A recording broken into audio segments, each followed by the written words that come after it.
Hi viewers, আজকে দেখাবো যে ধানের চারা রোপণের এক সপ্তাহ পরে আপনি সারের সাথে এই দানাদার বীজটা যদি দেন তাহলে ধান খেতে আর কোনো ধরনের আগাছা হবে না, মানে ঘাস হবে না। তো এই যে ধান ক্ষেতগুলি দেখতে পাচ্ছেন, এটি লাগানো হয়েছে এক সপ্তাহ হয়। তো এটার মধ্যে আজকে সার দিব। তো কি কি সার দিব? ইউরিয়া দিব, মাইডা সার দিব, পটাশ দিব। তো পটাশ দেওয়ার পরে আপনার পটাশের সাথে এবং ওই যে যে যে সার দিব ওই সারের সাথে কিন্তু এই যে এই বীজটা দিব। তো এটা বীজটার নাম হচ্ছে লুবাদা।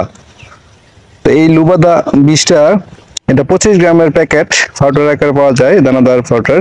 তো এটা আজকে 10 ঘন্টা খেতে দিব। এটা আপনি 25 গ্রাম 10 ঘন্টা খেতে দিতে পারেন সর্বোচ্চ। তো এই বীজটা দিলে সারের সাথে আপনার ধান খেতে কোনো প্রকার দেখা যায় যে ঘাস হবে না। তো এটা খুবই ভালো একটা বীজ, এটা দিতে পারেন আপনারা।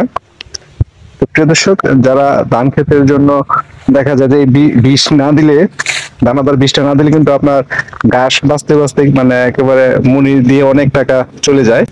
তো এর জন্য ডিএপি এবং ইউরিয়া পটাশ সারের সাথে এই লুবাদা এই 25 গ্রামের প্যাকেটটা মিক্স করে দিব।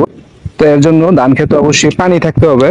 পানি ছাড়া দিলে কাজ হবে না। ধান খেতে অল্প অল্প পানি থাকতে হবে। প্রিয় দর্শক, ভালো থাকবেন। ভিডিওটি ভালো লাগলে আমার ইউটিউব চ্যানেলটা সাবস্ক্রাইব করে রাখবেন নতুন নতুন ভিডিও সবার আগে পেতে।